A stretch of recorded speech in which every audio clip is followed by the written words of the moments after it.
Hello दोस्तों, नमस्कार। मैं अंकित भाटी रोजगार विद अंकित चैनल में आप सभी का एक बार फिर से स्वागत करता हूं। दोस्तों, हिंदी का एक चैप्टर हमने बहुत अच्छे से कवर किया है, वर्णमाला, और आपसे वो टेस्ट भी लिया था 50 क्वेश्चंस का, जो आपने रोजगार विद अंकित टेलीग्राम चैनल पे दिया। 50 में से 50 किया है तो बहुत बड़ी बात है, बहुत अच्छा स्कोर किया है। वैसे 45 या 45 प्लस भी अच्छा स्कोर ही माना जाएगा 50 में से, लेकिन अगर उससे कम करते हो तो आपको वीडियो देखने की जरूरत है और भी, मतलब उन दोनों वीडियो को अच्छे से कवर कर लीजिए, आप 45 प्लस स्कोर स्वतः ही पहुंच जाओगे। ठीक है, अब बात करते हैं दोस्तों अगले चैप्टर की, क्योंकि पहला चैप्टर टेस्ट देके आपको पता लग गया कि हमारा अब कंठस्थ है। और अगर हम दूसरे चैप्टर की बात करें तो शायद हिंदी का सबसे खतरनाक चैप्टर इसी को माना जाता है ग्रामर में, कि जी संधि पढ़ा दो। बच्चे जब भी पूछेंगे भाई कौन सा चैप्टर पढ़ोगे, जी संधि पढ़ा दो। संधि थोड़ी सी कमजोर है। ये थोड़ी सी कमजोर क्यों रह जाती है, ये बात समझ में नहीं आती। किसी भी टीचर पर पढ़ने वाला बच्चा यही बोलता है कि जी संधि पढ़ा दो। तो आज मैं कोशिश करूंगा कि शायद आपकी संधि ऐसी हो जाए कि थोड़ी सी प्रैक्टिस मांगता है, थोड़ा सा साइंटिफिक चैप्टर है, थोड़े से लॉजिकल चीजें हैं। अगर आपने उन चीजों को ध्यान से और प्रैक्टिस कर लिया 2-4 बार, तो मैं ये समझूंगा कि आपकी संधि सबसे बेस्ट चैप्टर हो जाएगा पूरे हिंदी में। ठीक है, तो उस तरीके से हम कोशिश करेंगे कवर करने की। तो दोस्तों, संधि को समझने से पहले पहले हमें ये जानना पड़ेगा कि संधि पूरी हिंदी में कहाँ लाई करती है, अर्थात कितना रोल है संधि का, ये किस पर आती है, कहाँ आती है। तो मैं अभी संधि पे शाब्दिक अर्थ या संधि की परिभाषा पे बाद में जाऊंगा, पहले संधि समझ लेता हूं कि संधि कहाँ हिंदी में कौन सा पॉइंट है। तो दोस्तों, जैसे हमने पढ़ा वर्णमाला, तो वर्णों का ज्ञान तो हमें बहुत अच्छे से हो गया। वर्ण मिलकर बनाते हैं शब्द, और शब्दों का ज्ञान अभी हमें लेना बाकी है। तो मैं शब्दों का वर्गीकरण करता हूं। जानते तो हैं, वर्ण जो 2-4 वर्ण मिला के कोई सार्थक अर्थ बना दे वही शब्द होता है।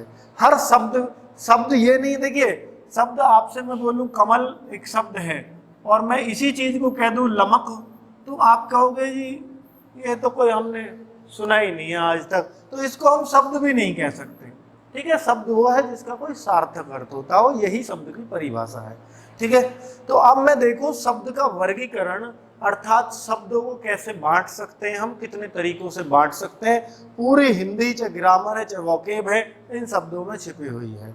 क्योंकि हिंदी में आप क्या पढ़ते हो, शब्द ही तो पढ़ते हो। आप बोलते हो शब्द बोलते हो, आप लिखते हो शब्द लिखते हो, आप पढ़ते हो शब्द पढ़ते हो। तो सारा खेल शब्दों का ही है हिंदी में।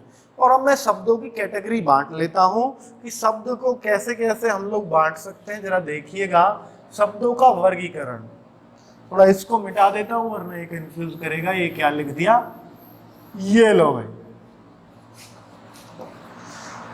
देखिए, शब्दों का वर्गीकरण हम 4 प्रकार से करते हैं। चाहे तो आप इसका स्क्रीनशॉट जो यूट्यूब पर देखने वाले हैं वो ले सकते हैं बहुत अच्छे से। तो इसमें आप समझिएगा कि 4 टाइप कौन कौन सी है। उत्पत्ति या स्रोत के आधार पर, मतलब 4 तरीके से बांटेंगे। उत्पत्ति या स्रोत, मतलब उन शब्दों की उत्पत्ति कहाँ से हुई है, कैसे आए हैं वो शब्द, तो वो किस तरीके से बांटते हैं हम। तत्सम, कोई संस्कृत से आया है वो तत्सम, जो हमने सीधा आज बोलते हैं संस्कृत के वर्डों को, वो तत्सम बोला जाता है। जो हिंदी ने बना दिए है उसका तत्सम का जो विकृत रूप है, बदलते बदलते बदलते ये हो गया। जैसे क्षेत्र बोला जाता था कभी खेत को, और क्षेत्र को बोलते बोलते हम लोगों ने खेत बोल दिया आज। ठीक है, तो ऐसे वो तद्भव हो गया, क्षेत्र का तद्भव खेत बोला जाता है।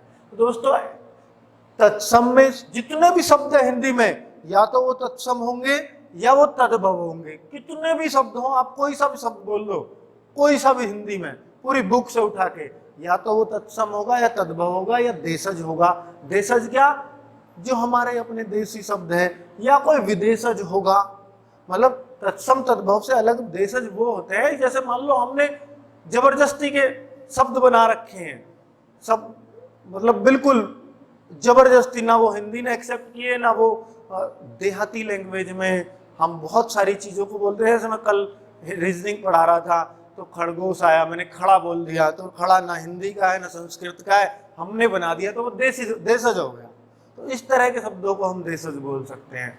ठीक है, आगे देखें विदेशज, कुछ शब्द विदेशी भाषाओं से आए, अरबी फारसी वगैरह से या कुछ अंग्रेजी से, तो जो भी शब्द हैं विदेशज में आ जाएंगे। और संकर शब्द जो दो दो चार चार शब्दों को मिला के एक बड़ा शब्द बना दिया, वो संकर शब्द हो जाता है।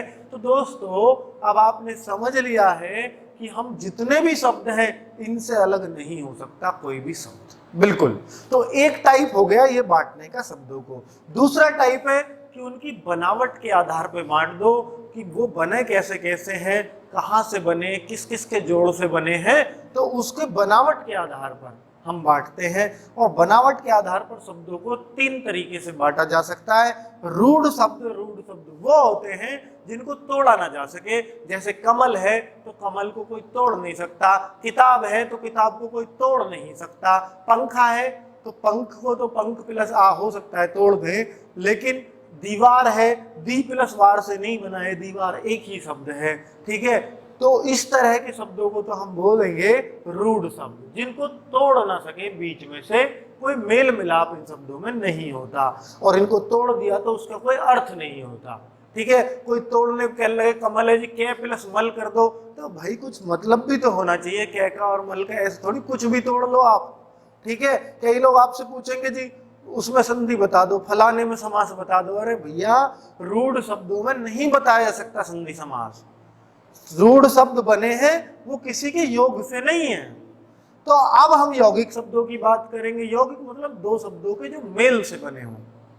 ठीक है, तो दो शब्दों के मेल से एक तीसरा शब्द बन जाए और सार्थक अर्थ निकाले तो वो यौगिक शब्द कहलाता है। अब योग रूढ़ शब्द आपके ऐसे होते हैं कि जो शब्द तो मिलके बने हैं, दो शब्दों के मिलकर तो बना है, जैसे योग है रूढ़ है, मतलब योग से तो बना है लेकिन अर्थ रूढ़ का ही देता है, इसलिए इसको योग रूढ़ कहते हैं। मतलब कैसे, एक ही अर्थ निकालेगा दो शब्द मिलकर के किसी तीसरे एक शब्द को अलग सही बना देंगे। आपको बहुब्रीहि समास में यही होता है, बिल्कुल सही पहचाना। जितने भी बहुब्रीहि समास के एग्जाम्पल है, जैसे मान लीजिए लंबोदर, लंबा है उधर जिसका अर्थात गणेश, तो उस तरह के जो एग्जाम्पल है, नीलकंठ, नीला है कंठ जिसका अर्थात शिव, तो उस तरह के जो एग्जाम्पल होते हैं वो बहुब्रीहि समास के सारे शब्द योग रूढ़ कहलाते हैं। क्लियरली समझ में आ गया तीनों चीजों को। अब यौगिक शब्द में क्या है, दो चीजों से मिलकर तो संधि, समास, प्रत्यय, उपसर्ग, ये चारों चीज यौगिक शब्दों में आती है। याद रखना, तो संधि आपको पता लग गई। शब्दों के वर्गीकरण में संधि शब्द ही है, शब्दों के वर्गीकरण में कहलाई करती है। रचना बनावट के आधार पर हम बांटेंगे तो तीन तरह से बांट सकते हैं, रूढ़, यौगिक और योग रूढ़। तो यौगिक में संधि आती है। तो आप देख पा रहे हैं यौगिक शब्दों को संधि, समास, उपसर्ग और प्रत्यय, यानी यौगिक शब्दों में चार चीजें आती हैं और इन्हीं को हम तोड़ सकते हैं, क्योंकि यौगिक शब्दों को ही तोड़ा जा सकता है। संधि भी यौगिक में मिलेगी, समास भी यौगिक शब्दों में मिलेगा, उपसर्ग भी यौगिक शब्दों में मिलेगा और प्रत्यय भी यौगिक शब्दों में मिलेगा। कोई कहने लगे कि भाई इस कुर्सी में बताना क्या प्रत्यय है, क्या उपसर्ग है, क्या संधि है, क्या समास है, मैं कहूंगा मूर्ख आदमी, पहले ये बता कि ये कोई यौगिक शब्द है। कुर्सी यौगिक शब्द नहीं है तो इसमें संधि समास ढूंढ कैसे सकते हैं हम? वो क्या है, वो तो रूढ़ शब्द है। अब रूढ़ शब्द है तो रूढ़ में आपको मिल ही नहीं सकता न संधि, न समास, न उपसर्ग, न प्रत्यय, ये सिर्फ और सिर्फ यौगिक के लिए बने हैं। तो बात समझ में आ गई होगी, यही बात समझानी थी, क्योंकि बहुत लोग ऐसे बोलते हैं कि भाई ये जो जी इसमें संधि कैसे छाटेंगे, उसमें कैसे छाटेंगे। अब आप उसका जवाब भली भांति दे सकते हैं। अब अर्थ के आधार पर अगर मैं बांटने लगूं दुनिया के सारे शब्दों को, तो ये अर्थ के आधार पर बांट सकता हूं। कुछ ऐसे शब्द होते हैं जो एक सा अर्थ देते हो, शब्द अलग अलग हो, उनको एकार्थी शब्द कहते हैं। बिल्कुल शब्द अलग है, अर्थ एक जैसा है। जैसे आप बोल के देखो गगन और आकाश, शब्द अलग है, अर्थ एक जैसा है, तो वो एकार्थी शब्द बोल सकते हो। समानार्थी, एक जैसा अर्थ मतलब समान अर्थ रखते हो तो उनको समानार्थी। विपरीतार्थिक मतलब जो विपरीत अर्थ रखे। अनेकार्थी जो अनेक अर्थ रखता हो, और समरूपी बिना, इनको सबको डिटेल में पढ़ाऊंगा क्योंकि ये वोकेबलरी का पार्ट है। तो एक प्रकार से क्योंकि अर्थ आ रहा है तो अर्थक आ रहा है सब में, तो अर्थक आधार पर इस तरीके से बांट सकते हो आप 5 तरीके से। तो समानार्थी मतलब पर्यायवाची आपके होंगे, अगर आपको समानार्थी में दिक्कत है तो। व्याकरण, व्याकरण रूप के आधार पर। तो व्याकरण रूप ये बड़ा इंपॉर्टेंट चीज है कि व्याकरण रूप के आधार पर पूरे शब्द, दुनिया के जितने भी शब्द हैं सिर्फ दो ही तरीके के शब्द होते हैं, एक विकारी शब्द और एक अविकारी शब्द, जिनको हम अविकारी को अव्ययी बोलते हैं। ये आपके कोर्स में होते हैं, अव्ययी और विकारी भी। विकारी में आपके संज्ञा, सर्वनाम, क्रिया और विशेषण, ये चार चीजें आती हैं विकारी शब्दों में। और अविकारी या अव्यय में क्या क्या आता है, वो क्रिया, विशेषण वगैरह, संबंध, तो और जो बताऊंगा वो संबंध बोधक वगैरह, तो वो सब इसमें ही आएगा। तो इस तरीके से हम बोल देंगे कि भाई व्याकरण में ये दो तरीके से बांट सकते हैं हर शब्द को, दुनिया का कोई भी शब्द हो। चलिए पंखा, आपके वो पंखा को किस में रखेंगे, अगर विकारी में है, विकारी में, तो पंखा एक संज्ञा है और संज्ञा होती है विकारी में। तो ऐसा आप कुछ भी चीज बोलोगे तो मैं बता दूंगा वो विकारी है या अविकारी है, ठीक है। लेकिन ये हम तभी पढ़ेंगे, अभी बहुत कुछ जानना बाकी है। अब हम वापस से आते हैं कहाँ पर, अपनी संज्ञा, मतलब जिस चीज को पढ़ना चाह रहे थे संधि पर। तो संधि को मैं यहाँ अब आपको पढ़ाने वाला हूं। तो संधि जान गए हैं क्या चीज है, संधि का मतलब क्या है वो तो अब बताऊंगा, लेकिन संधि कहाँ लाई करती है व्याकरण में, यौगिक शब्दों में। और यौगिक शब्दों में संधि, समास, उपसर्ग, प्रत्यय, चारों चीजें आती हैं। तो ये किसका हिस्सा है संधि, आपको याद रहेगा यौगिक शब्दों का, ठीक है। चलिए अब अगर मैं बात करूं शाब्दिक अर्थ क्या है, ये संधि शब्द कहां से आया। संधि का मतलब ऐसा होता है जैसे युद्ध में संधि हो गई, राजा महाराजा संधि करते थे। तो अगर मैं बोलूं तो संधि एक प्रकार से मेल मिलाप हो गया, बिल्कुल मेल ही है। तो संधि का अर्थ होता है दोनों राजाओं का आपस में मेल हो गया, मेल कर लो भाई। हमारे बड़े बूढ़े बोलते थे, लड़ाई हो जाती थी आपस में बच्चों में, भाई मेल कर लो दोनों आपस में, ठीक है। तो ये नहीं कहते दोस्ती कर लो, मेल कर लो, तो वही मेल है, संधि का अर्थ है मेल, ठीक। तो आगे अगर मेल या जोड़ कह दो बात एक ही है। तो मेल शाब्दिक अर्थ, ये पूछा हुआ है क्वेश्चन इसलिए बोल रहा हूं, कई बार पूछा जा चुका है, संधि का शाब्दिक अर्थ बताओ। परिभाषा क्या होती है दोस्तों, परिभाषा से बहुत बार क्वेश्चन आता है, तो आप याद रखिएगा। तो वर्णों के मेल को संधि कहते हैं, दो वर्णों के मेल को, वर्णों के मेल को संधि कहते हैं, या दो ध्वनियों के मेल को संधि कहते हैं। क्योंकि वर्ण मैं आपको सिखा चुका हूं, वर्णमाला में वर्ण को ही ध्वनि भी कहते हैं। दो ध्वनियों का मेल भी संधि कहलाता है, बात एक ही है। और भी अगर बोलूं तो दो अक्षरों का मेल भी संधि कहलाता है। तो दोस्तों ये तो परिभाषा कुछ अधूरी सी लग रही है। क्यों अधूरी सी लग रही है, ऐसे तो कोई कहेगा कि जी ये कै बन गया और ये बै बन गया, या बै छोड़ो, अब मान लो ये बन गया तय बन गया, तो ये फिर ये संधि हो गई क्या, कै ते कत बन गया, कत को तोड़ के दिखाओ भाई, तो ये कोई संधि नहीं है। दरअसल में इस परिभाषा को थोड़ा शॉर्ट कर दिया गया है, तो मैं आपको पूर्ण रूप से परिभाषा बताता हूं, अब आपको समझ में आएगा। दो शब्दों के वर्णों के मेल को, दो शब्दों के वर्णों के मेल को, शब्द होने चाहिए, सिर्फ वर्ण वर्ण से काम नहीं चलेगा। दो सार्थक शब्द, वो भी ऐसा नहीं है बिना अर्थ वाले नहीं, सार्थक शब्द, यौगिक शब्द जिसको बोलते हैं, ठीक है। तो यौगिक शब्द तभी तो बनेगा, तो दो सार्थक शब्दों के जो वर्ण होंगे उनके मेल को। और सबसे बड़ी बात, जैसे मान लीजिए एक आपका शब्द यहाँ है, दो सार्थक शब्द चाहिए ना, एक शब्द ये है, मतलब ये पहला शब्द है और ये दूसरा शब्द है, दो शब्दों की बात कर रहा हूं ना, तो दो शब्दों के वर्ण आपको मिलाने होते हैं, ये दूसरा शब्द हो गया।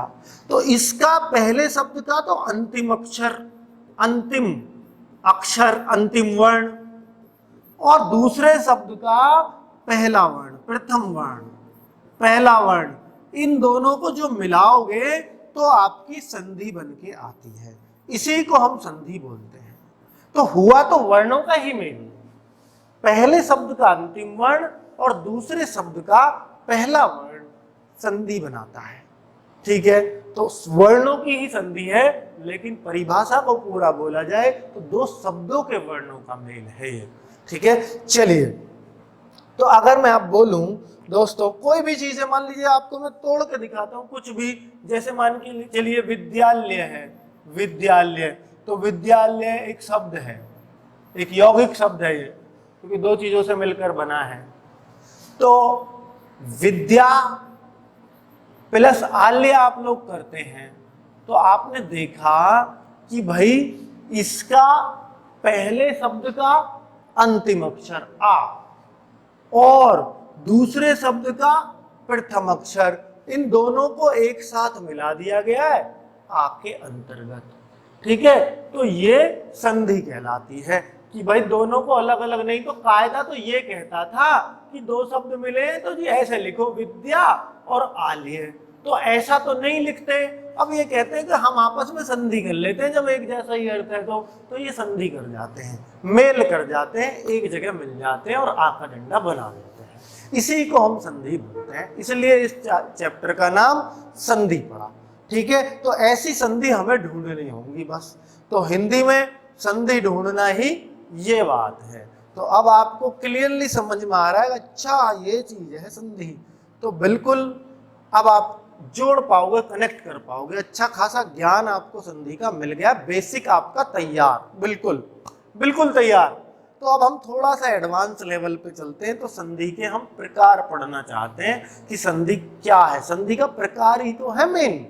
अब तक तो परिभाषा से भी क्वेश्चन आ सकता है, कोई बात नहीं, वो तो आएगा तो कर देंगे, लेकिन डायरेक्ट हमें प्रकार नहीं पढ़ना, थोड़ा जान लिया उसके बारे में। तो अब देखते हैं कि संधि के भेद या प्रकार क्या होते हैं। तो दोस्तों संधि 3 प्रकार की होती है, क्योंकि ये जो वर्ण होते हैं ना, वर्णों का मेल ही तो है।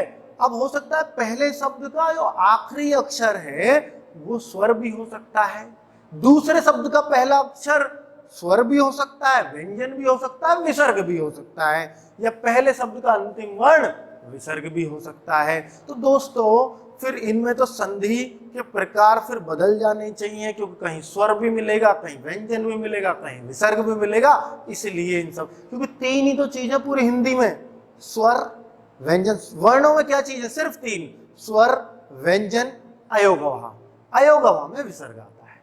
ठीक है, तो इसलिए तीनों चीजों से, जो स्वरों से बनी वो स्वर संधि, जो व्यंजनों से बनी वो व्यंजन संधि, और जो विसर्ग से बनी वो विसर्ग संधि, ये परिभाषा तीनों की हो जाती है। अब परिभाषा का भी जो तोड़ है वो मैं बता देता हूं आपको, कि जो स्वर संधि है, रुक जा भाई, जो स्वर संधि है, अब जो पहला शब्द आप लेते हैं, पहला शब्द, और पहले शब्द का जो अंतिम वर्ण लेते हैं, पहले शब्द का आखिरी और दूसरे शब्द का पहला, यही तो लेते हैं। तो पहले शब्द का जो आखिरी वर्ण होगा, आखिरी आखिरी आखिरी, और इसका जो पहला वर्ण होगा वो दोनों स्वर होने चाहिए, तो आपकी स्वर संधि बन जाएगी। यही स्वर संधि की परिभाषा है। क्या होगी कि जिनके बीच में संधि हो रही है, वर्णों के बीच में ही तो हो रही है, तो पहले शब्द का आखिरी वर्ण और दूसरे शब्द का प्रथम वर्ण, उन दोनों का के बीच में जो, मतलब ये दोनों ही अगर स्वर आ जाए तो वो स्वर संधि कहलाएगी। अब स्वर भी कई तरीके के आ सकते हैं, हो सकता है दोनों तरफ ए आ जाए, आ जाए, ई आ जाए, उ आ जाए, या एक तरफ ए आ जाए, दूसरी तरफ उ आ जाए, एक तरफ ए आ जाए, दूसरी तरफ ए आ जाए, तो बहुत सारे टाइप स्वर संधि के अंतर्गत भी बनते हैं। ठीक है, और कोई बात, कोई डाउट यहाँ तक? तो स्वर संधि भी अपने आप में 5 प्रकार की होती है। तो स्वर संधि पे जाने से पहले मैं इनके बारे में थोड़ा सा बता दूं, हालांकि अगली वीडियो में पढ़ेंगे व्यंजन और विसर्ग को, तो स्वर आज करेंगे हम कंप्लीट। तो दोस्तों व्यंजन में आप ये समझिएगा कि पहला शब्द, देखिए जैसे यहाँ बोला, पहले शब्द का जो आखिरी वर्ण है और दूसरे शब्द का जो पहला स्वर है या पहला जो वर्ण है, ये दोनों क्या व्यंजन होने चाहिए, तभी तो व्यंजन संधि बनेगी। दोनों अगर व्यंजन होंगे, व्यंजन जानते हो ना आप, अरे कै कबूतर से लेकर गे गैरनी तक वो व्यंजन है सब। स्पर्श व्यंजन जो सिखाया, अंतस्थ व्यंजन जो सिखाया, वो सब व्यंजन है। स्वर तो केवल 10-11 होते हैं शुरू के, ए आ ई उ री ए आई ओ और औ, वही होते हैं बस स्वर, जिनकी मात्राएं होती हैं। स्वरों की तो सिर्फ मात्राएं होती हैं, आपको पता है। ठीक है, तो दोस्तों व्यंजन संधि में अब आप कहो कि दोनों व्यंजन हो, इधर भी व्यंजन इधर भी व्यंजन, तो वो व्यंजन संधि कहलाएगी। तो फिर आप मुझे एक बात बताओ, व्यंजन तो आपने ऐसे कह दी, इधर भी व्यंजन इधर भी व्यंजन, तो अगर एक तरफ स्वर और दूसरी तरफ व्यंजन आ गया तो वो कौन सी संधि कहलाएगी फिर? तो वो व्यंजन ही कहलाती है। मतलब दोनों तरफ व्यंजन आए या एक ही तरफ व्यंजन आए, कोई इसी भी तरफ, तो वो व्यंजन संधि ही होगी। लेकिन स्वर की क्या कंडीशन है कि दोनों तरफ स्वर चाहिए ही चाहिए, ठीक है, तो वो स्वर संधि कहलाती है। विसर्ग में क्या है, एक विसर्ग का निशान होता है, बस ये समझ जाओगे तो समझ लो विसर्ग संधि समझ जाओगे। तो ये साफ साफ छिपा हुआ रहता है और ये हम आपको बनाना भी सिखाएंगे विसर्ग संधि में। तो मेन बात है इन दोनों को समझना। इन दोनों से देखिए दोस्तों 70% क्वेश्चन आपके पेपर में स्वर संधि से आता है। इनमें से तो मात्र 15% ही क्वेश्चन पूछे जाते हैं, ठीक है। और 15 भी ना कह के मैं इसको 20% में रखूंगा और इसको 10% में रखूंगा मात्र, तो ये 70% क्वेश्चन आपके स्वर संधि से आएंगे। तो इसका मतलब अगर पेपर में आपके में क्वेश्चन आते हैं, मान के चलिएगा 3 संधि से, तो 2 आपके इससे आएंगे और एक जो आएगा वो इनमें से कोई सी से भी आ सकता है। तो ये आप समझ के चल सकते हो, ठीक है। तो इंपॉर्टेंट ज्यादा स्वर संधि ही होगी और आज के बाद कभी स्वर संधि ना पढ़नी पड़े ऐसी कोशिश मैं आपके साथ करने वाला हूं।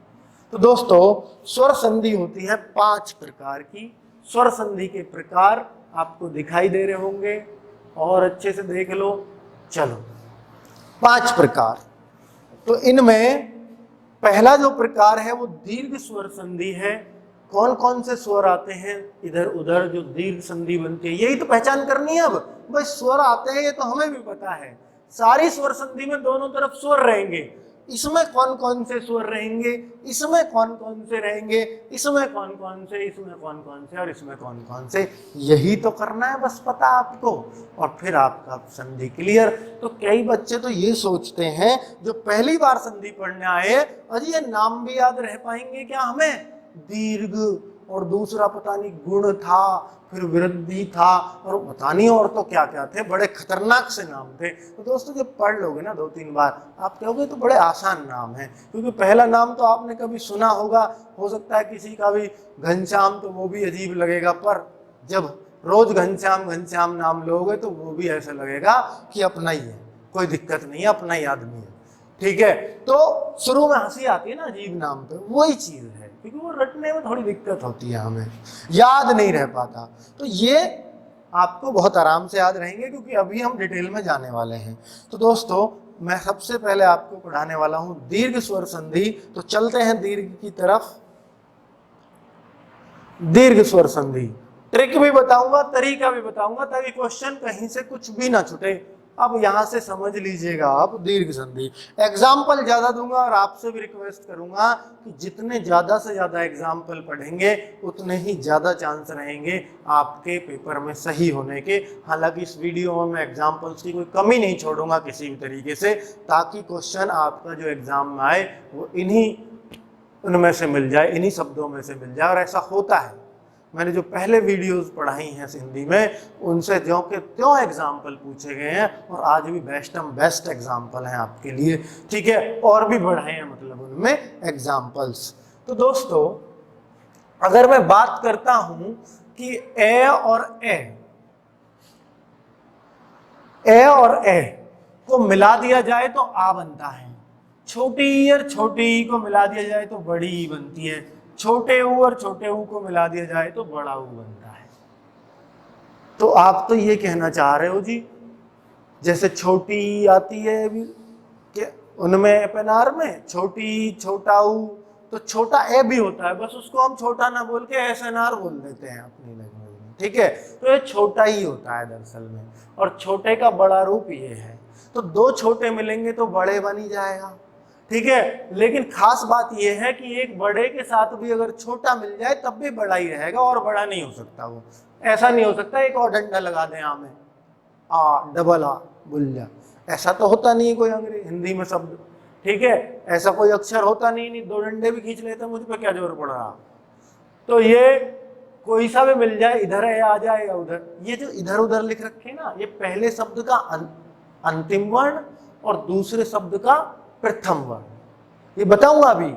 ये पहले शब्द का अंतिम वर्ण, दूसरे शब्द का प्रथम वर्ण, पहले शब्द का अंतिम वर्ण, दूसरे शब्द का प्रथम वर्ण, पहले शब्द का अंतिम, दूसरे शब्द का प्रथम। तो एक जैसे भी तो हो सकते हैं, आ भी तो हो सकते हैं, ठीक है। जैसे विद्या प्लस आल्य बनाया, दोनों में आ था, तब भी तो आ का डंडा ही बना विद्यालय में जाके, ठीक है। तो ये मतलब है इस बात का। तो दोस्तों इससे घबराना मत कीजिए, याद कैसे होंगे, हमें कुछ नहीं याद करना।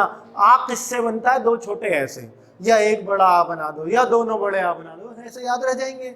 ऐसे ही सेम पोजीशन इनमें है, दो छोटी ई से एक बड़ी ई बनती है, दो बड़ी ई से भी बड़ी ई बनेगी, एक छोटी एक बड़ी से तो भी बड़ी बनेगी, और बड़ी छोटी से भी बड़ी बनेगी। मतलब दो चीज संयोग करेंगी तो बड़ी बननी तय है, और सेम चीज ऊ में है, ठीक है। तो अब बातें समझ में आ गई होंगी क्या लिखी है मैंने।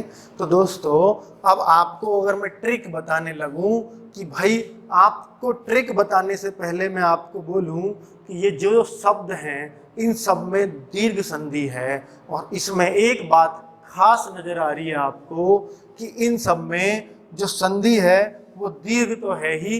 देखिए आ का डंडा आपको नजर आ रहा है, आ का डंडा, आ का डंडा, आ का डंडा, बड़ी ई की मात्रा, बड़ी ई की मात्रा, बड़ी ई की मात्रा, बड़े ऊ की मात्रा, बड़े ऊ की, बड़े ऊ की, बड़े ऊ की मात्रा। तो आपने हर चीज बड़े पे ली है, तो नाम भी क्या है संधि का, दीर्घ संधि। अब दीर्घ है तो बड़ी तो चीजें होंगी, तो यही संधि की पहचान है कि इसमें जो भी मात्रा मिलेंगी वो बड़ी मिलेंगी। यही ट्रिक है कि बड़ी मात्रा वाले शब्द सारे दीर्घ संधि के होते हैं, लेकिन खास बात यह है कि वो उनसे टूटने चाहिए, नहीं तो कोई ये कहेगा अजी पंखा में दीर्घ संधि है, क्यों है जी दीर्घ संधि, क्योंकि आ का डंडा आ रहा। अरे भैया मैंने बोला उससे वो टूटना भी चाहिए। जैसे विद्या, मान लीजिएगा कि जैसे और भी कहीं कुछ ऐसा शब्द आप देखोगे कि इसमें आ का डंडा आ रहा है, भाई जहां से टूटेगा, आपको छोटी ई की मात्रा आ रही है तो इसको इग्नोर मारेंगे क्योंकि टूटेगा ये यहां से। तो जहां से टूटता है वहां पर बड़ी मात्रा होनी चाहिए। कि जैसे जो चीज संयोग से बनी है, दो शब्दों में तोड़ना है इसको, विद्या प्लस आल्य, विद्या प्लस आल्य, यहीं से टूट रहा है ना, इन दोनों के संयोग से ही तो बना है। देवा प्लस आल्य। अब आप देखिए बहुत गलती करते हैं बच्चे, आपसे पूछ लिया जाता है इसका संधि विच्छेद करो, अब बच्चों को दे दिया जाता है तो बच्चे यूं कंफ्यूज, हम इसमें यहाँ देवा करें या देव करें।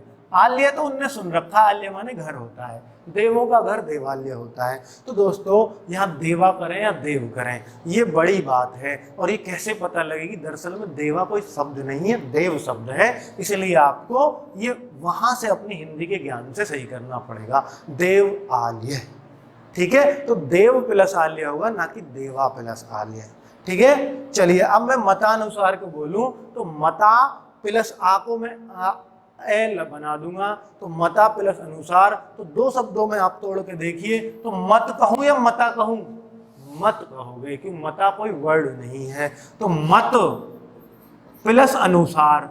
अब कुछ बच्चे ये कहेंगे, और जो कहेंगे मैं कहूंगा मेरा दिल उन्हीं के साथ है जो इस डाउट को करेंगे मुझसे कि जी आपने एक बात बताई थी कि स्वर संधि के अंदर, भाई स्वर ही तो चल रही है, स्वर संधि के अंदर पहले शब्द का अंतिम अक्षर और दूसरे शब्द का प्रथम अक्षर दोनों स्वर होने चाहिए। तो ये तो स्वर ठीक है, लेकिन क्या ये भी स्वर है, क्या ये भी स्वर है, ये तो व्यंजन है जीते है। तो दरअसल में जो ता वर्ड है, और ता वर्ड में अगर आप ते वर्ड को तोड़ोगे तो ता हलंत वाला प्लस ए मिलता है। किसी भी वर्ड को, किसी भी व्यंजन को आप तोड़ के देख लो उसमें ए होता है लास्ट में, किसी भी पूरे व्यंजन को, आधा ही है वो तो नहीं होता उसमें, लेकिन अगर कोई पूरा व्यंजन है तो उसमें लास्ट में ए होता है, अर्थात इसमें लास्ट में ए है। तो ए प्लस ए एक जैसे जहां पर मिलेंगे वहां दीर्घ संधि कहलाएगी। ए एक जैसे, ई एक जैसे, उ एक जैसे, जहां भी ये मिलते हैं वहां दीर्घ संधि होती है, क्योंकि ये बड़े ऊ बनाते हैं, बड़ा आ बनाते हैं, बड़ी ई बनाते हैं, ठीक है, तो आप सबको तोड़ सकते हो क्या? अब कपीस, इसको तोड़ के दिखाओ, तो कपीस को ऐसे तोड़ेंगे, कपी प्लस ईस। अब कोई सोचे बच्चा, कोई बच्चा ये सोचता है कि जी ये जो है, ये जो मात्रा है, ये न्यू चढ़ाए या न्यू चढ़ाए, यहां कंफ्यूज हो जाता है। तो ये छोटी ई की मात्रा है। तो दोस्तों ये कपी जो वर्ड आपने लिखा देखा हो कहीं, कपी माने बंदर होते हैं, तो वो जो ऐसे है वो ऐसे ही लिखा जाता है, इधर वाले कपी का कोई अर्थ नहीं होता। ये कहाँ से पता लगी हमें? ये हमें हिंदी की किताबों को रीड करने से, या हिंदी का पेपर पढ़ने से, या हिंदी का अखबार पढ़ने से, वहां से, या हिंदी की किताबों को पढ़ने से। हिंदी की नहीं, मतलब कोई भी किताब जहाँ पे भी आपने लिखा देखा हो वहां से याद आती हैं चीजें। ठीक है, तो इस तरीके से, जैसे मान लो आप सबको पता घर ऐसे लिखा जाएगा, क्योंकि आपने घर देखा है ऐसा लिखा हुआ। अन्य रह तो और भी बन जा, गहरे, ऐसे क्यों नहीं लिखते गहरे, रह तो ये भी बनती है, क्योंकि हमने देखा जी हर जगह यही लिखा रहा है, घर हम ऐसे क्यों लिखेंगे फिर? तो वो आपके पढ़ने के आधार पर है ये चीजें। तो कपी प्लस ईस। अब ईस में यहां भी बच्चे कंफ्यूज कि छोटी ई बनाए या बड़ी ई बनाए। दोस्तों ईश्वर से आया ईश, और ईश्वर तो वैसे भी हमेशा बड़े ही होते हैं सबसे, तो ईश्वर, तो ईश्वर में ये वाली बनती है, आपने लिखी देखी होगी। ठीक है, तो कपी प्लस ईस यही होगी संधि, क्योंकि ये छोटी बात है पर ये गलती करवा देती है आपसे एग्जाम में, मुझे पता है। अब जैसे नदी ईश है, तो नदी प्लस ईश। अब नदी में किधर की मात्रा चढ़ाए, तो सोच के देखो, हमने हिंदी में नदी कैसे लिखा देखा है, तो उसी तरफ की चढ़ाओगे, तो नदी ऐसे ही तो लिखा जाता है। तो आप कहो जी कहीं तो छोटी चढ़ा दो, कहीं बड़ी चढ़ा दो, तो ये मैं अपनी मर्जी से नहीं चढ़ा रहा, जैसे हिंदी ने दे दी वैसे चढ़ा रहा हूं। तो नदी प्लस ईस ऐसा ही बनेगा हर जगह। तो आप और भी तोड़ सकते हो क्या? योगीश्वर को तोड़ दोगे, योगी प्लस ईश्वर। आप तो योगीश्वर को क्या ऐसे नहीं लिख सकते? कुछ बच्चे कर सकते हैं डाउट कि योग प्लस ईश्वर। दोस्तों आपको ये पता है कि ये कौन सी संधि है? दीर्घ है। दीर्घ क्यों है? तो बड़ी की मात्रा चढ़ रही है इसलिए दीर्घ है। और जब ये दीर्घ संधि है तो इसमें केवल योग से कैसे काम चल जाएगा? दीर्घ में तो दोनों तरफ एक जैसी मात्रा होती है, इधर ई तो इधर भी ई होनी चाहिए, और जब इधर ई होगी तो इसका मतलब योगी बनाना पड़ेगा। और योगी तो खूब लिखा देखा होगा आजकल, तो अखबार में बिल्कुल एक जगह तो मिल ही जाएगा योगी लिखा।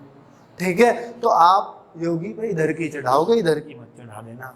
ठीक है, तो अब ये मत कहना कि जी कहीं तो इधर की कहीं उधर की, तो ये हमें सब हिंदी का ज्ञान होता है, अपने पास से ही चढ़ानी होती है, इसे कोई नहीं सिखा पाएगा आपको कि आप इधर की चढ़ाओ या उधर की चढ़ाओ। और ये बोलने की बात है, जैसे योगी ऐसे बोलते हैं हम, योगी जल्दी से, योगी ऐसे नहीं बोलता, योगी बोलता है योगी, तो बड़ी की मात्रा का साउंड वो अपने आप कर रहा है, जिसको खींचकर बोलते हैं वो बड़ी मात्रा होती है। ठीक है, चलिए, तो अब जैसे भानु उदय, किसको भी तोड़ कर दिखा देता हूं, भानु प्लस उदय, भानु, अब छोटे ऊ की मात्रा, भानु प्लस उदय, क्योंकि भानु हमने ऐसे लिखा देखा, नहीं देखा तो आज से रट लो कि भानु ऐसे लिखा जाता है। ठीक है, मधुलिका, मधु कैसे लिखा जाता है?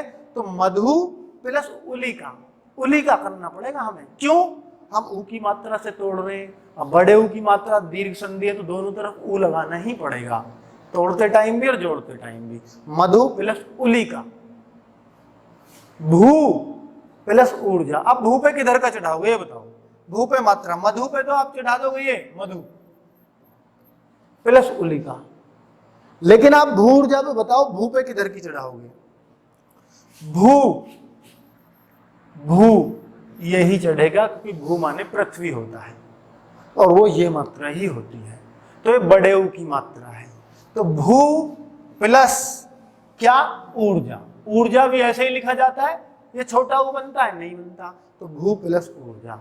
और ये वधु प्लस ऊर्मी, वधु पे बड़े ऊ की मात्रा ऐसी की ऐसी आएगी, और ऊर्मी बड़ा ऊ ही आएगा, उर्मी। तो ये चीजें आपको लिखी देखने से ही पता चलेगा। बहुत पसीना बहा रहे हैं आपको पढ़ाने में, पर कोई बात नहीं, बस इसका असर दिखना चाहिए आपकी शेयरिंग में। अगर उसमें लालच करोगे तो बड़ी दिक्कत हो जाएगी। दोस्तों अब दीर्घ स्वर संधि के कुछ अन्य उदाहरण भी हैं जो आपको खुद ही देख लेने हैं। मैंने बोला था ना बहुत सारे उदाहरण दूंगा, तो आप चाहे तो इसका स्क्रीनशॉट ले सकते हैं और सबको बारी बारी समझ सकते हो। वीरांगना, वीर प्लस अंगना, क्योंकि इसमें भी ए है और इसमें भी ए है, इसलिए दोनों तरफ दीर्घ संधि। कोई सा भी उठा लो, महाशय, आका डंडा और आका डंडा, कोई सा भी उठा लो आप, हरीश, ई और ई, जहां भी सेम स्वर होंगे ना दोनों तरफ, वहीं दीर्घ संधि होगी। ठीक है, क्लियर है? दीर्घ संधि की पहचान लोगे ना अब आपको पेपर में कैसे आएगा, ऐसे तोड़ के नहीं देगा, इतना हलवा पेपर नहीं देना आपको। वो पूछेगा वार्तालाप में कौन सी संधि है, तो वार्तालाप में तो ये पता चलेगा कैसे, हमें तोड़कर। तो वार्तालाप को हम तोड़कर देखते हैं, तो हम देखते हैं वार्ता, तो पीछे क्या बोल रहा है, रे बोल रहा है, आ बोल रहा है, वार्ता आ बोल रहा है, और प्लस आलाप, आलाप, लाप नहीं कहेंगे, लाप का कोई अर्थ नहीं है, वार्ता प्लस आलाप, तो ये आलाप।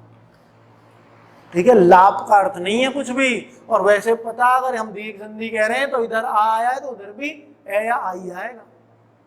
ठीक है, वार्तालाप, इस तरीके से। कोई कोई मुश्किल होता है इसलिए तोड़ के दिखा रहा हूं। हरी इच्छा, तो हरी कैसा लिखा जाता है, छोटी ई की मात्रा एरी प्लस इच्छा, ई। तो कोई सा भी शब्द आप तोड़ सकते हो अपनी इच्छा से। आप इनको, अगर आपको बेहतरीन तैयारी करनी है तो इन शब्दों को एक तरफ लिखो और सबका संधि विच्छेद खुद करो और फिर मिलाओ। तो मैं कहूंगा कि आप बहुत जबरदस्त सीख रहे हो, बहुत ही जबरदस्त सीख रहे हो। और नीचे के और भी हैं कुछ जो रह गए हैं, देख लो, ये तो हट ही नहीं रहा। चलो न्यू ले लो स्क्रीनशॉट। ठीक है, स्क्रीनशॉट लेना। हाँ, अब रुक गया। तो नीचे के जो रह गए वो भी आप देख लेना। तो इनकी प्रैक्टिस एक बार कर ली ना आपने, मैं समझूंगा कि आपने सारी बात ही मान ली मेरी। अब है गुण स्वर संधि। अब गुण स्वर संधि को पढ़ते हैं। दीर्घ तो हमें ऐसी क्लियर हो गई कि शायद अब कभी क्वेश्चन गलत नहीं होगा उसका, शायद मत लगाओ, पक्का ही गलत नहीं होगा, तो मैं मानूंगा कि हाँ आज पढ़ाना सफल रहा।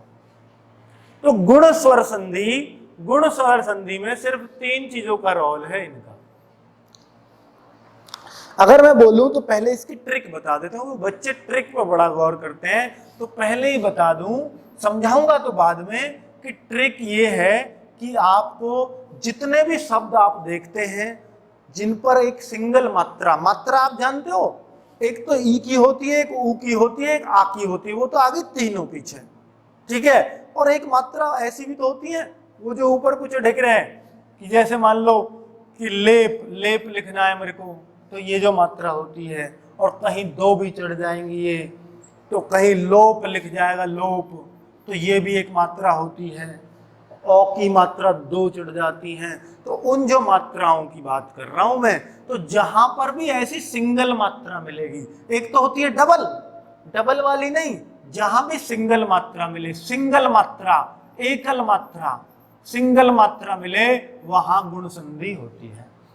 ठीक है, वहां गुण संधि होती है जहां पर सिंगल मिले, जहां पर कम मिले मात्रा। और जो कम चीजें बोलता है जो आदमी, जो कम बोलेगा, वही तो गुणी कहलाता है। ऐसा थोड़ी कोई मुंह फटे बोले ही बोले जा रहा है, उसको हम गुणी कह सकते हैं क्या? नहीं, गुणी आदमी कम बोलता है। तो उस तरीके से याद रख लो गुण संधि को कि कम मात्रा, कम मात्रा गुण संधि। ठीक है, तो गुण को कैसे याद रखा? कम से। तो दोस्तों फिर ये क्या है, ये आपको समझाने के लिए है कि जो एक ही मात्रा होगी ना, वहां से ही शब्द टूटेंगे। एक मात्रा जहां भी होगी वहीं से टूटेगा ये शब्द, और जो ए टूटेगा ना, वो ए और ई में टूटेगा। ये कहां से पता लगा?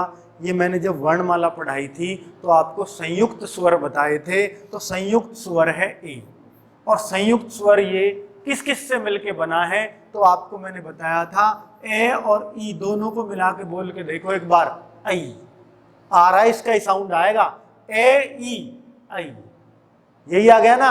अब ए के साथ हो सकता है बड़ा आ मिल जा, तो बात तब भी वही रहेगी, और ये ई छोटी रहे, छोटी रहे, तब भी ये साउंड वही रहेगा। हो सकता है ये भी बड़ा हो जाए, ये भी बड़ी हो जाए, तब भी ये साउंड ऐसा ही रहेगा। हो सकता है ई पहले बोल जा, ए बाद में बोले, तब भी साउंड वही रहेगा। यही चीज इधर लिखी है मैंने, मतलब ये इधर पहले ए ही आएगा। ये मैंने गलत, इस तरफ से गलत लिख दिया, ए के साथ छोटी ही, आ के साथ छोटी ही, आ के साथ बड़ी ही, या ए के साथ बड़ी, कुछ भी आ जाए, ए या आ के साथ छोटी या बड़ी कोई सी भी आ जाए, ये एक ही मात्रा हो। ठीक है, अब जैसे मैं आपको बोल के चलूं कि जैसे मेरे को महेश तोड़ना है, महेश शब्द है, तो इस मात्रा से तोड़ना है, ये इसकी संधि करनी। संधि विच्छेद में बहुत दिक्कत होती है बच्चों को, गुण संधि के संधि विच्छेद में, अब नहीं होगी। अब ए से मेरे को तोड़ना है तो पहले मैं ए या आ में तोड़ूंगा और अगले को ई बना दूंगा। तो अगले को ई बनाऊंगा तो ये तो ईस बन जाएगा, ईस। और पहला क्या बन जाएगा, महा। भाई मह तो कुछ वर्ड नहीं होता, मह तो महा करना पड़ेगा मेरे को, तो महा प्लस ईस, तो ये बन जाता है महेश का। तो आ और ई से ए बन गया, ऐसे बनता है। ठीक है, आ और ई से ए बन गया, और ऐसे ही आ और ऊ से मिलके ओ बन जाएगा, ए उ ओ, औ हो गया ना, ए उ, दोनों को मिलाओ, ए उ औ, ए उ बोल के देखो, ए उ औ। भाई औ नहीं बन गया, दोनों एक साथ बोलूंगा तो औ, ये आ रही औ की मात्रा। तो अब जहां भी ओ की मात्रा मिले वहां ए में तोड़ोगे और अगली चीज को ऊ में तोड़ोगे। जैसे महोदय, महोदय को तोड़ने लगूं तो मैं, बताओ, महा और ओ की मात्रा तो ऊ आएगा, ई नहीं आएगी, महा प्लस उदय। ठीक है, अब आपको देखिए दोनों चीज पता लग गई। अब रे का क्या रोल है, रे का कुछ नहीं है, रे का कुछ नहीं है, टेंशन बिल्कुल नहीं लेनी कि ये जो रे है ये अर बन जाता है। अर कैसे बनता है, जैसे महर्षि, महर्षि, महर्षि, मह अर्षि, अर बोल रहे हो ना आप, महर्षि, महर्षि, तो ये रे जो है ये अर्षि बन जाती है। तो महा प्लस ऋषि, ऋषि अगर इसको तोड़ोगे तो ये अर जो बोल रहा था वो रे में तोड़ दिया हमने, ऋषि, महा प्लस ऋषि। तो ये अर का जो हम बोल रहे हैं महर्षि, अर्षि, अर को रे लिख दिया, बस सी कर दिया, महर्षि। और वैसे दिख रहा है ऋषि लिख रहा बाद में, महर्षि, ऋषि, महर्षि, तो वो है बस रे का अर, उससे घबराना मत। अब मैं आपको दिखाता हूं एग्जाम्पल, अब आप खुद तोड़ दोगे सबके सबको, देख लो कोई भी सिंगल मात्राएं सारी, किसी में डबल नहीं है, यही इसकी ट्रिक थी। गुण संधि में सिंगल मात्रा ही होगी हमेशा। तो दोस्तों देखिए, इसको तोड़ कर दिखाओ कोई, तो आप क्या होगा, रम प्लस ईस। दोस्तों अब रम कोई शब्द नहीं है हिंदी के अंदर, हाँ आपका वो रम जाना नहीं, रमा प्लस ईस, रमा प्लस ईस, ठीक है, रमेश तब बनता है ये। तो ये ए या आ कुछ भी हो सकता है, और ये शब्द पे डिपेंड करेगा, शब्द क्या मांग रहा है, यहाँ ए मांग रहा है या आ मांग रहा है। ए मांग रहा है तो इस आ को लगाने की जरूरत नहीं है, पर मांग रहा है शब्द यहाँ आ। अब कोई सा भी तोड़ो, महा प्लस ईस। अब ये बताओ सुरा करूं या सुर करूं, सुर, सुर तो सुनते हो आप, सुर ताल, वही तो सुर है, सुर प्लस ईस, सुरा नहीं होगा, सुर प्लस ईस। और नर का बताओ, ये नरा करूं या नर करूं, नर, नरा थोड़ी होता है कोई शब्द, नर प्लस ईस। ये बताओ मह करूं या महा करूं, मह शब्द नहीं होता, महा होता है, महा प्लस इंद्र। अब इंद्र में क्या बनाऊंगा, बड़ी या छोटी, अरे इंद्र आपने लिखा देखा हो तो छोटी ही ई लिखी जाती है उसमें, महा प्लस इंद्र, महेंद्र। कोई सा भी तोड़ सकते हो आप, परोपकार को तोड़ के दिखाओ, पर, अब चूंकि ओ की मात्रा तो ऊ बनेगा, तो पर प्लस उपकार, पर प्लस उपकार, पर माने दूसरे पर उपकार, परोपकार, ठीक है। और आगे देखो महोदय, महा प्लस उदय, सूर्य प्लस उदय, गंगा प्लस ऊर्मी, बड़ा ऊ बनेगा, गंगा प्लस बड़ा ऊ से ऊन, ऊर्मी। इसको बताओ महर्षि, महा प्लस ऋषि, सप्त प्लस ऋषि, देव प्लस ऋषि, और ब्रह्म प्लस ऋषि। सब कुछ क्लियर है, तो रे का भी नियम क्लियर हो गया, ओ का भी हो गया, ए का भी हो गया। यही 3 नियम होते हैं गुण संधि में, इनसे अलावा कुछ नहीं होता। और मैं अब आपको दिखाने लगूं कि भाई गुण संधि के कुछ और उदाहरण तो आप देख सकते हो, स्क्रीनशॉट ले सकते हो, बहुत सारे उदाहरण मैंने आपको दे डाले हैं, ठीक है। तो दोस्तों बहुत कोशिश की गई है कि बढ़िया बढ़िया चीजें आपके लिए छांट के आए, ताकि एग्जाम में यहीं से क्वेश्चन मिल जाए, कहीं और कुछ ना ढूंढना पड़े आप लोगों को। ठीक है, बहुत सोचता हूं आपके बारे में, पर आप पता नहीं कितना सोचोगे। तो ये हो गया मेरे बारे में, तो यही सोच सको, वीडियो जहां तक पहुंचाई जा वहां तक पहुंचा देना। ठीक है, तो चलिए भाई, क्लियर। गुण संधि अब मुझे बताने की जरूरत नहीं है कि कौन से को कैसे तोड़ा है इसने। आप ये शब्द लिखना अपनी कॉपी में, ये सारे शब्द पता तो है ही गुण संधि के हैं, एक एक मात्रा सब में पता तो है। गुण संधि तो पहचान लोगे। अब बात है संधि विच्छेद की, वो भी तो सीखना है। तो इन सब का संधि विच्छेद खुद कर देना। कमल प्लस ईस, कमलेश, जो एक ही मात्रा रहेगी उनमें ई बनेगी, सब में ई बनेगी, इनमें सब में ई, देखो ई बन रही है सब में। और जो ओ की मात्रा होती है, ओ की, इन सब में ऊ बन रहा होगा। ठीक है, ओ की मात्रा में ऊ बन रहा है, ऊपर से लेकर नीचे तक। तो आप इन सारे शब्दों को लिखना और संधि विच्छेद कर डालना। मैं समझूंगा कि आपको हिंदी जिंदगी में दोबारा नहीं पढ़नी पड़ेगी। ठीक है, और ना कभी भूलोगे। पेपर में क्वेश्चन आया, फटा ऐसे लगेगा। चलो, वृद्धि संधि, वृद्धि का क्या मतलब है, तो चलो वृद्धि भी सीख लेते हैं। गुण ट्रिक बता दो पहले। गुण में एक मात्रा, तभी तो गुणी है, पर नाम यहां तो वृद्धि है, तो दो मात्रा, बस दो मात्रा। जिसमें भी दो मात्रा आए और उन मात्राओं से संधि टूटे, उसी मात्राओं से शब्द टूटे, वो यौगिक शब्द उन्हीं मात्राओं से टूटे, तो वो आपको कहलाएगा वृद्धि संधि। तो अब वो दो मात्रा कैसे होती हैं, इनकी होती हैं वो दो मात्रा। क्या आप इन मात्राओं को जानते हो, ये किस में चढ़ती है? हाँ, सदैव में चढ़ती है। सदैव में कौन सी मात्रा है? आई की।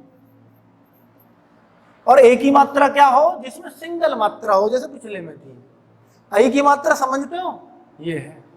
और ये कौन सी मात्रा, ये कहां चढ़ती है, मुझे बताना जरा, कहां चढ़ती है, इसको बताओ, ये मात्रा कहां चढ़ती है?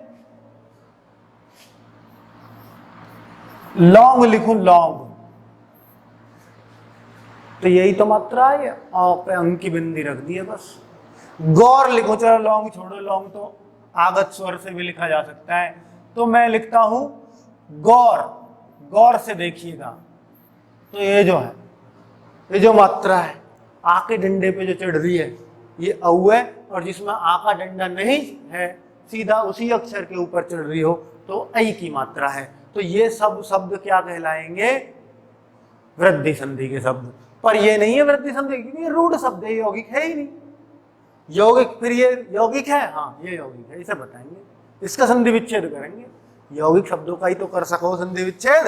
अब तो ज्ञान के भंडार हो तुम, क्यों घबरा रहे हो? अब दोस्तों, ये बनती किस किस से है, ये किस किस से बनती है? बहुत आसान है। ए तो सब में रहेगा, जितने भी संयुक्त स्वर मैंने बताए सब में ए तो रहना ही है। ए रहेगा तो ए की थाली का चट्टा बट्टा आ भी। ए और आ एक ही निकले, एक ही जगह से निकले हुए हैं दोनों, ए और आ। तो ए कहो या आ कहो, उसके साथ क्या मिला दिया जाए? उसके साथ मिला दिया जाए इसका छोटा रूप। ये बड़ा रूप है, किसका बड़ा रूप है? इसका। तो ए या आ के साथ इसको अगर मिला दें तो आई की मात्रा बनती है। और फिर ये नीचे क्या लिख दिया? ए या आ के साथ खुद इसको भी मिला दोगे तो ऐसे थोड़ी है, फिर तीन मात्रा बन जाएंगी। तीन तो होती ही नहीं है मात्रा हिंदी में, तो भी दो ही चढ़ेंगी। तो खुद ये भी मिल सकता है। इसका मतलब क्या रहा? इसका मतलब समझ में नहीं रहा, इसका मतलब समझ में नहीं आया। तो दरअसल में इसका मतलब ये है कि ये जब तोड़ेंगे ना, तो जैसे सदैव तो ऐसे टूटता है, इसको ऐसे तोड़ेंगे तो सदा प्लस ये जो मात्रा है इसमें टूटेगी एक। लेकिन कहीं कहीं ऐसा भी चढ़ेगा इसके ऊपर, ऐसा भी चढ़ेगा। ऐसा कहां चढ़ेगा वो भी बताऊंगा। गंगेश्वर्य, गंगेश्वर्य बड़े खतरनाक शब्द होते हैं इसके।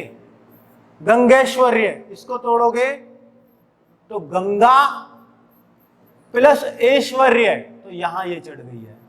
जरूरी नहीं है कि हर जगह छोटा ए ही बनेगा, बड़ा भी बन सकता है। ठीक है, ये कहने का मतलब है इसका, इस बात का। और ऐसा ही जब ये ओ की मात्रा बनाते हैं तो इसका छोटा रूप तो यही होगा ओ, और इसके साथ बड़ा भी बन सकता है। ठीक है, और अब मैं आपको एग्जाम्पल देता हूं, क्लियर वहां से ज्यादा होगा। तो अब आपको उदाहरण दे दिए गए हैं एक एक, तो एक एक को कैसे तोड़ोगे, जरा तोड़ के दिखाओ। एक प्लस एक, क्योंकि एक कर दूंगा तो उसका कुछ अर्थ नहीं होता। एक प्लस एक, क्या ये स्वर संधि? हाँ है तो सही।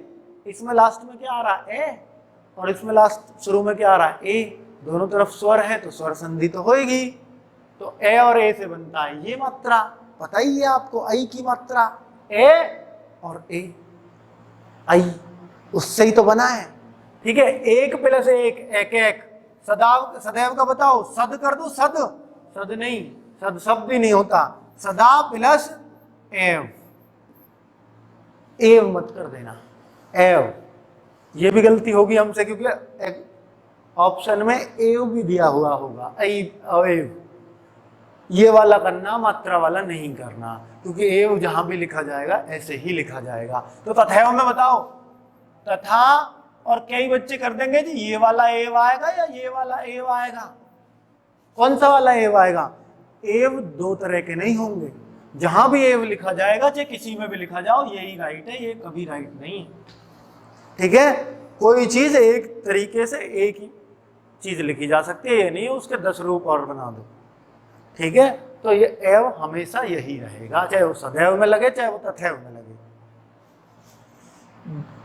और देखो अब ये औ की मात्रा पा जाओ, महा प्लस औषधम, दंत प्लस औष्ठ, गंगा प्लस ऐश्वर्य, वही चीज आ गई है ऐश्वर्य, ये वाली मात्रा चढ़ेगी। अब ऐश्वर्या का नाम लिखा देखा हो तो इसी से शुरुआत होती है, ऐश्वर्या। ठीक है, वृद्धि संधि के कुछ अन्य प्रमुख उदाहरण और देख लो, अगर आपका पेट ना भरा हो तो और उदाहरण है मेरे पास। लोक प्लस ऐष्णा, लोकेशना, बड़े खतरनाक शब्द है इसके, आप तोड़ के देखना, क्या खुद तोड़ पाओगे? धनेश्वर्य इसलिए लाया हूं ताकि आप ये देख सको, ऐश्वर्य में ये वाला चढ़ता है, और ऐष्णा जब किसी के पीछे लग रही हो तो ऐष्णा में ये वाला ए बनता है, ये ध्यान रखना। एव में ये वाला रखता है, ऐश्वर्य में ये बनता है महेश्वर्य। औष्ठ, दंतोष्ठ हम गलत कर रहे थे, दो मात्रा नहीं एक मात्रा चढ़ती है औष्ठ में, याद रहेगी। अब औष्ठ होठ को बोलते हैं हमारे, ठीक है, तो औष्ठ में दो मात्रा नहीं होती, एक मात्रा होती है, याद रखना। ये गलत करवा देगा, क्योंकि ऑप्शन में क्या होगा, जो इसके नजदीक होगा दंत प्लस औष्ठ, दो मात्रा दे देगा, और इनमें सबसे बड़ा कंफ्यूजन होता है। तो ये कहां से पता लगेगा? अध्ययन करने से, बार बार प्रैक्टिस करने से। ठीक है, परम औषध, औषध में औषधि कैसे लिखा जाता है आपको पता ही है, ऐसे। ठीक है, महोज, ओज होता है, महा प्लस ओज, ओज तेजस्वी, वही औषध, महाऔषध, दो बार आ गए, परम औषध है वो। ठीक है, तो अगला पॉइंट और ले लें, दो ही चीज और बच रही है बस, दो ही संधि, यण संधि। तो मेरे को ये बताओ, दीर्घ संधि आपको क्लियर हुई? बिल्कुल हुई, एक जैसे जहां भी होंगे, बड़े या की मात्रा, बड़े ई की मात्रा, बड़े ऊ की मात्रा, दीर्घ संधि हमारी फटाफट खत्म। दूसरी गुण, गुण संधि में जहां जहां सिंगल मात्रा मिले और सिंगल मात्रा को कैसे कैसे तोड़ना है, ए ई और ए ऊ में, तो आपको ए ऊ में ओ की मात्रा, ए ई में ए की मात्रा। और अगर मैं बात करूं तो दोस्तों अगली कौन सी संधि थी? तो अगली संधि थी आपकी वृद्धि, जहां पर दो दो मात्रा चढ़ी, वो अभी जस्ट पीछे की बताई है कि ए के साथ ए आ जाए तो आई बना देते हैं, ए के साथ ओ आ जाए तो औ बना देते हैं। तो वो हमने सीखा, और वृद्धि संधि की पहचान बहुत ही आसान। आ जाओ यण संधि के ऊपर, तो इसकी बस मैं ट्रिक बताऊंगा और कोई तरीका नहीं बताऊंगा आपको। ट्रिक क्या है? ये वे रे के साथ आधा अक्षर जहां भी आएगा वो यण संधि कहलाएगी। ये वे रे के साथ जब भी आधा अक्षर मिले तो यण संधि टेप दो बिल्कुल, पर वहीं से टूटनी भी चाहिए, ये कंडीशन है, वहां से टूटनी भी चाहिए वो संधि। ऐसा नहीं टूट तो कहीं और से रही है, आधा अक्षर शुरू में देख लिया था, कर दिया काम, ऐसे नहीं करना। आओ तो अब तोड़नी है। देखिए अब ऐसे आ जाता है अक्षर अध्यक्ष। अध्यक्ष अगर कोई पूछे इसमें कौन सी संधि है तो आप कहोगे यण संधि, क्योंकि य के साथ आधा अक्षर है, और वे के साथ भी आधा होता तो भी मैं यण संधि कहता, और रे के साथ भी अगर आधा अक्षर होता तो भी मैं यण संधि ही कहता। तो दोस्तों मेन है ये और वे, रे तो एक आध एग्जाम्पल है, बस उन्हीं को वहीं बता दूंगा। तो ये और वे को समझिए। तो ये जब भी होगा, ये के साथ जब भी आधा अक्षर होगा तो मात्रा चढ़ेगी ई की। ये के साथ जब भी आधा अक्षर होगा उस आधे को पूरा कर दो और ये की जगह मात्रा किसकी चढ़ जाएगी, ई की। ये नहीं आएगा संधि में, अधि। पहचान तो यही काफी है कि आधा अक्षर देखते ही ये के साथ, देखो यण संधि है तो ये यण, ये यण, और ये के साथ वह तो रहता ही अंतस्थ व्यंजन है। ये के साथ आधा अक्षर देखते यण, और इसको तोड़ लो और कंफर्म करना है कि यण है कि नहीं है, तो तोड़ लो एक बार, अधि। ये पे ई की मात्रा, ये के लिए ई की मात्रा अधि, और ये नहीं बनेगा, ये को भगा दो और ये में जो लास्ट में स्वर था उसे ले लो, क्योंकि यण संधि है तो स्वर तो चाहिए। ये में क्या है लास्ट में स्वर, ए, तो उस ए को रख लो और ये को भगा दो, ए और छ, अक्ष, अधि प्लस अक्ष, ये होता है संधि विच्छेद। तो ऐसे तो और भी बहुत अच्छे आएंगे आपको। अत्याधिक तोड़ के दिखाओ, अत्याधिक कैसे तोड़ोगे, अत्याधिक, ये के साथ आधा अक्षर क्या है, तय, और तय पे क्या चढ़ा दोगे आप, ई की मात्रा, ये हट जाएगा, हाँ ये का पर ए रहेगा, तो अधिक, अधिक नहीं होता, अधिक बोलेंगे, अधिक नहीं है वर्ड, वर्ड अधिक होता है, इसलिए अति प्लस अधिक, अत्याधिक। इत्यादि तोड़ के दिखा दो, इत्यादि, इति प्लस आदि, इत्यादि, इति प्लस आदि। तो एक बात क्लियर हो गई, जहां भी यह मिलेगा वहां ई की मात्रा चढ़ाएंगे, और जहां भी वह मिलेगा वहां ऊ की मात्रा चढ़ाएंगे, वहां ऊ की मात्रा चढ़ाएंगे। दोस्तों पहले मैं थोड़ा सा आपसे यही पूछ लूं कि व्यर्थ, तो इसमें यह का नियम लगेगा या वह का लगेगा, यह का, ये और वह के साथ आधा अक्षर, तो यह के साथ आधा अक्षर आया है, वह के साथ नहीं आया। यह के साथ आधा अक्षर चाहे भले ही कोई भी आओ, वह आओ या और कोई आओ, तो इसमें बताओ क्या चढ़ाएंगे, ऊ की मात्रा या ई की मात्रा। अरे भाई ये का नियम लगेगा तो ई की मात्रा चढ़ेगी, वी प्लस अर्थ, वी प्लस अर्थ, व्यर्थ।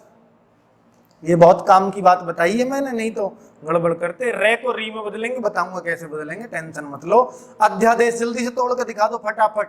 अध्यादेश, अधि प्लस आदेश, अध्यादेश। वे को भी तोड़ूंगा अभी, चिंता मत करो। अत्याधिक, अति प्लस अधिक, अति प्लस अधिक।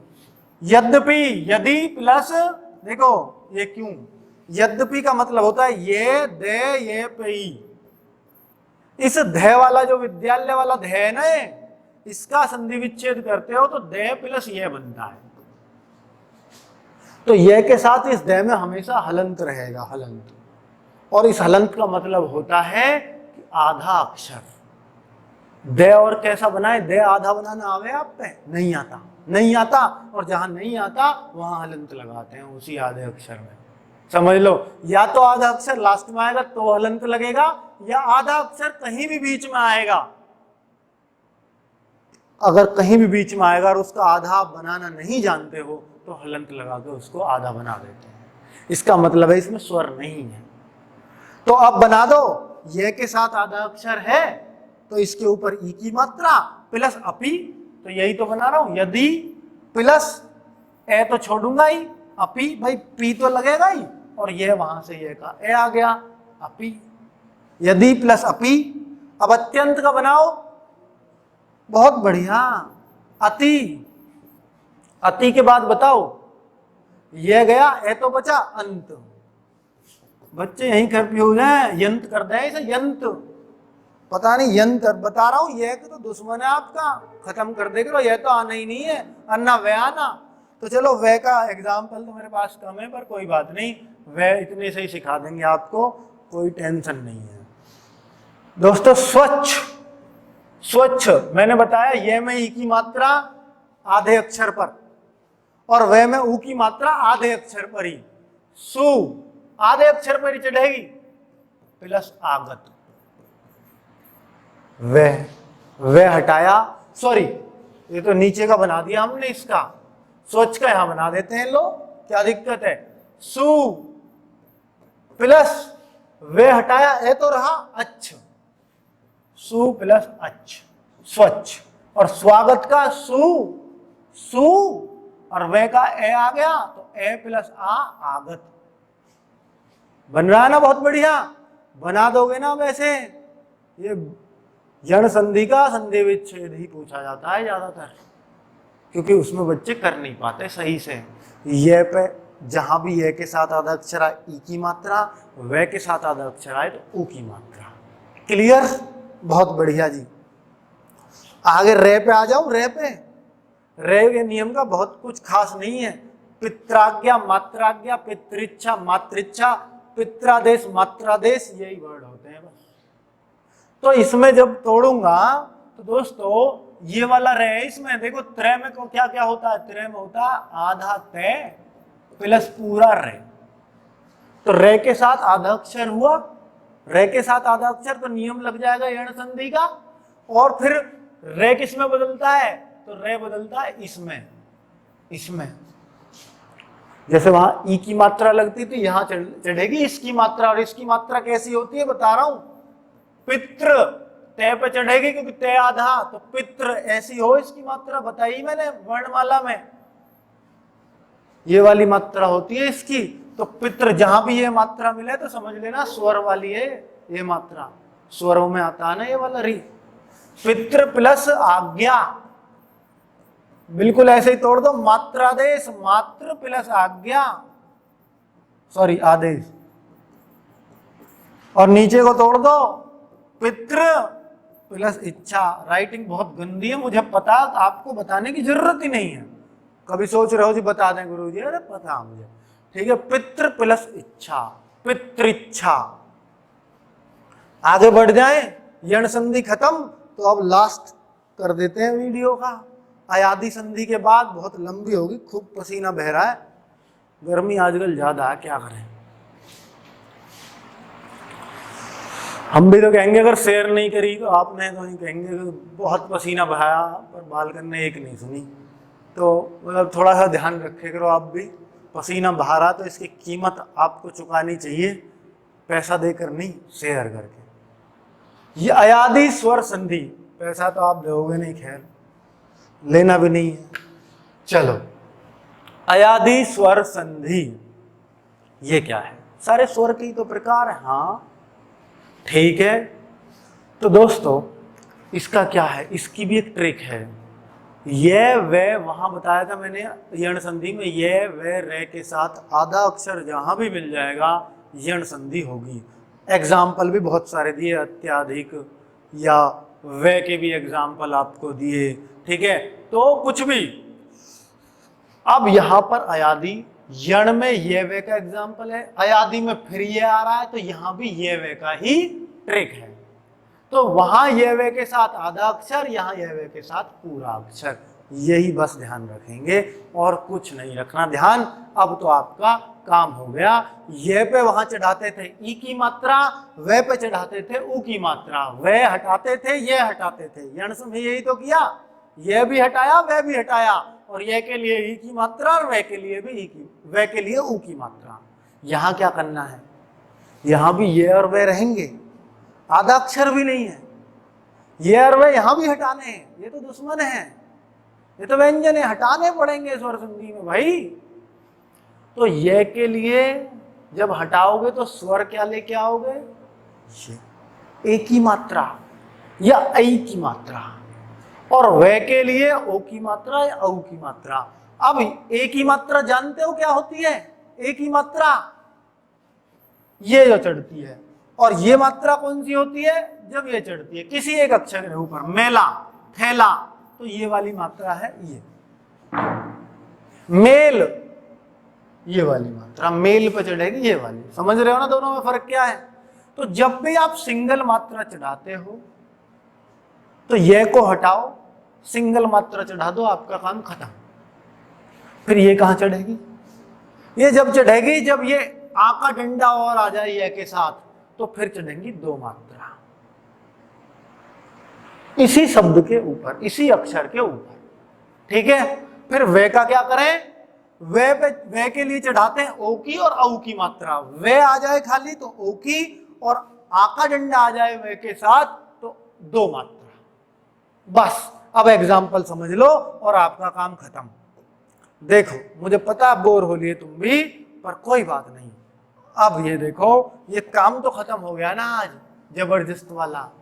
नयन, इसका भी टेस्ट दूंगा आपको, टेस्ट दूंगा, पर व्यंजन और विसर्ग संधि को कंप्लीट कराने के बाद तब आपको टेलीग्राम चैनल पे फिर से टेस्ट मिलेगा, और फिर से आप 50 ठोक करके दिखाना, तो मानूंगा कि आप कुछ हो।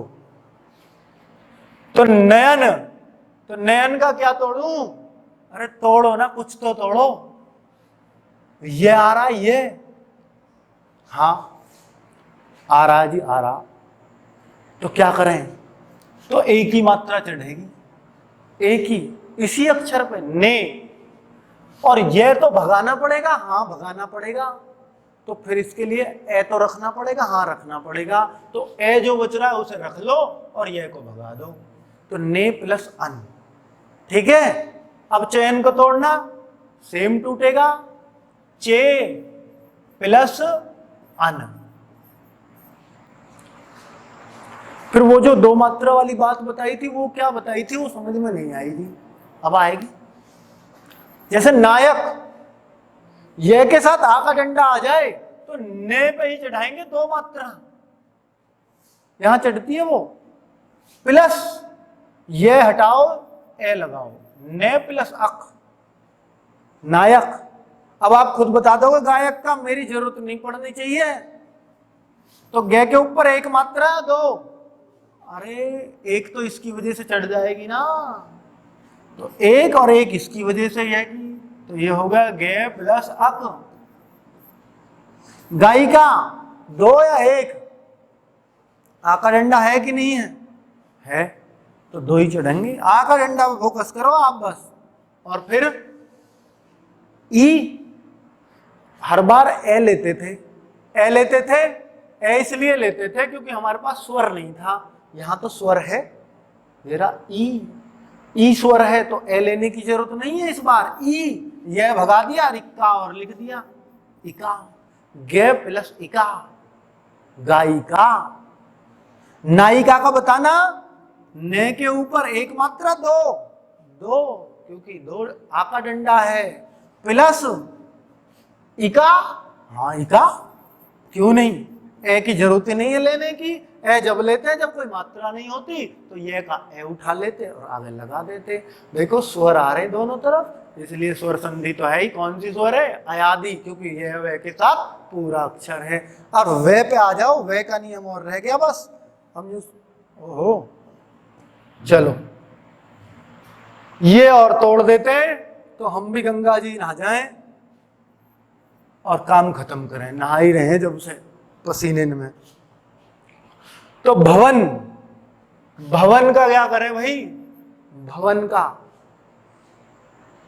ओ की मात्रा यहां भय के ऊपर नहीं चढ़ती है, एक ही मात्रा जो होती है वो तो उसी अक्षर के ऊपर चढ़ती है, यहां ऐसे चढ़ती है, ऐसे भो। आ का डंडा नहीं है, नहीं तो दो चढ़ा देता, बस इतना सा है। हाँ आप तो सारे कर दोगे आप। भो प्लस अन, भवन का संधि विच्छेद बहुत पूछे जाते हैं इनके। सिरो, सिरो प्लस अन, अण नहीं आता, अन ही आता इसमें, सिरो अन। ठीक है, संधि विच्छेद में ने को नहीं करते हैं। पावक में, पावक में एक मात्रा या दो? बताओ जल्दी, अब मैं आपसे पूछूंगा, एक या दो? आ का डंडा है तो एक इसकी वजह से आएगी, पौ प्लस अक। और अब बताओ धावक में, आ का डंडा है तो एक इसकी वजह से आएगी, धौ प्लस अक। भावुक में भौ, दो मात्रा आएंगी कि नहीं आएंगी? बिल्कुल आएंगी, धौ प्लस वे का ए नहीं लेने की जरूरत अब, क्योंकि ऊ है हमारे पास स्वर, तो उक, वे भगा दो, भौ प्लस उक, भावुक। सब कुछ यहीं से बना रहा हूं। चलो भवन का बनाना, भवन का वो तो बना ही दिया, चल छोड़ो। गवीश क्या होना चाहिए, लगाओ दिमाग। गो या गौ, आ का डंडा है नहीं है, एक ही मात्रा आएगी, गो प्लस, आपको ये राजी आ का डंडा, अरे ये ई का है, आ का थोड़ी है, तो गो प्लस वे हटाओ, ई बच रहा है, ईस, और ई भी कौन सा, बड़ा, और बड़े में तो वैसे भी ईस में तो यही वाला ई बनता। और बढ़ूं, पवित्र, खूब खतरनाक खतरनाक लेने की कोशिश करिए, अब आप फिर भी अटको तो पता नहीं अब पौ या पो, पो, क्योंकि आ का डंडा नहीं है, ये तो ई की मात्रा का डंडा, पवित्र होता तो दो चढ़ाते, पर पौ प्लस इत्र, और लास्ट का अगर तुमने बना दिया तो समझूंगा सब कुछ बना दिया। बताओ जल्दी, एक दो, दो प्लस ई की मात्रा प्लस नी, भौ प्लस इनी, कुल मिला के अयादी का भी काम तमाम, और अब ये वीडियो का भी काम तमाम।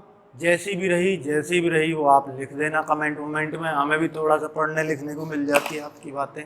ठीक है दोस्तों, ओके बाय बाय, फिर मिलते हैं नेक्स्ट वीडियो।